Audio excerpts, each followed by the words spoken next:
President Muhammadu Buhari on Monday expressed a strong resolve to address the conflict of herders and farmers for a permanent solution. The Nigeria leader also ordered that the associated problem of the gun-wielding killer S-men be tackled. Garba Shehu, presidential spokesman, in a statement recalled Buhari approved measures to bring an end to the skirmishes as recommended by Sabo Nanono, the Minister of Agriculture, in April.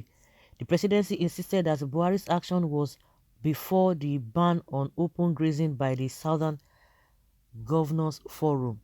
The statement noted it is very clear that there was no solution offered from the governors' resolutions to the herder-farmer clashes that have been continuing in our country for generations.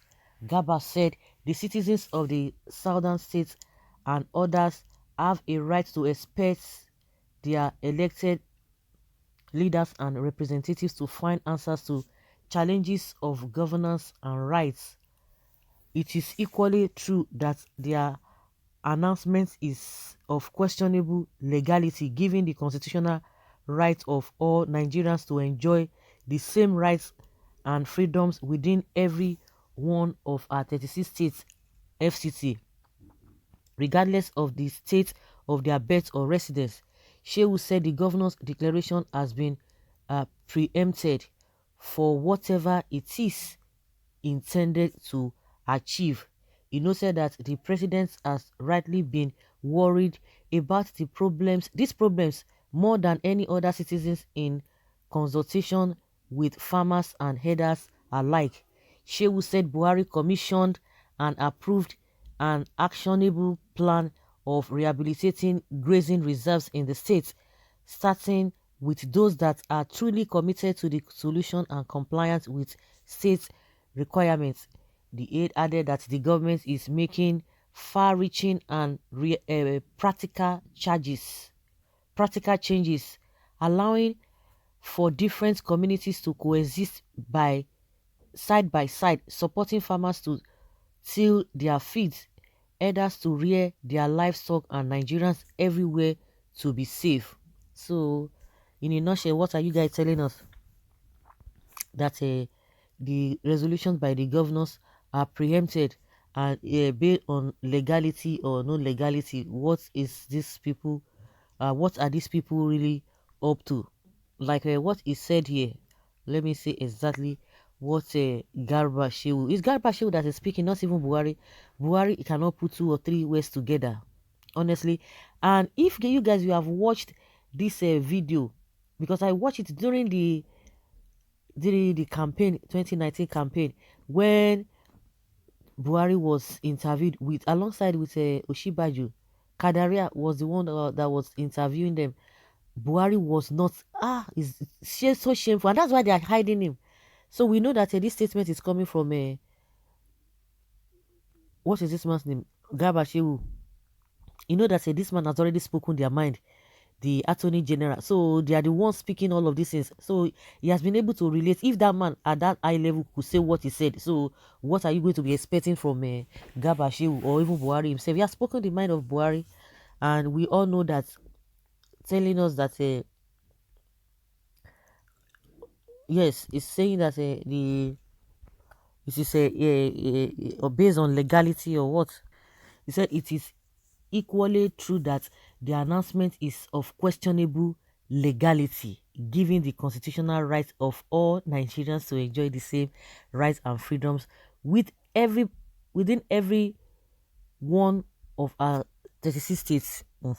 You should know what they are saying. They are even saying the same thing that AGF has said. So what are we talking about? When they ban alcohol in the north, did they take orders from presidency? Please, presidential aid, this is a national issue that my president needs to address personally, not through you. Mr. Presidential aid, what is the level of your competence to speak for the president on any issue you are already biased against? You will naturally support your tribe. And Buhari, who is Buhari going to support? He's going to support other tribe. They are on the same page. Forget all these people. They can graze at your side. It must not be on people's farm. After much suffering, your cows will go and destroy it, making food scarce to the poor masses. So Buhari can talk now when they ban open grazing. Where is he when herders are committing atrocities in the south? Ah, my people, see hidden agenda. They will not succeed in Jesus' name. You see, the one talking or the cabals that are talking turns to president or to preside over Nigeria are the ones telling him what to say. Why is the president now talking? I thought he can't talk. All this while he is not he's not been talking because the issue is now involving the Fulani killers, herders and kidnappers his people. The southern governors should be resolute in their actions. Next level should be taking the case to court, make him to understand that there is a constitution written on the movement of humans, life and stocks in this country. Educate them if they don't understand. Those freedom of movement also include freedom of animals too. Does it also give rights to free movement of AK-47? Let us reason rationally, please. These Fulani herdsmen are mainly from the north of Nigeria, and the grazing reserve should be concentrated there and no land for grazing in the south. Why are these people still being involved in primitive ways of rearing cattle? Gaba should know that it is only humans that have the right of freedom of movement. In the constitution are not cows. Cows are private owned business that should be looked after by the owners in their private domain and not to constitute killings of human in order to take care of their cows. So it is not acceptable in modern world. They know what they are doing. These are the people, you can see their mindset. These are the people who are in control of who are leading at the helm of affair. Is it compulsory that herders must wander about like animal, like aimless people? This sectional reasoning cannot continue in this country. The southern governors must be resolute on their positions. I voted for Buhari to bring change, but he only brought sorrows, tears, and blood with his Fulanization and Islamization agenda. His nepotistic, tribalistic, sectional president. Let him create Ruga for Fulani elders and let them go and say, do you know that when they talk about Ruga, they say, oh, every state can do whatever they want to do. How many of them have done it? If really they are sincere, how many of them have done so?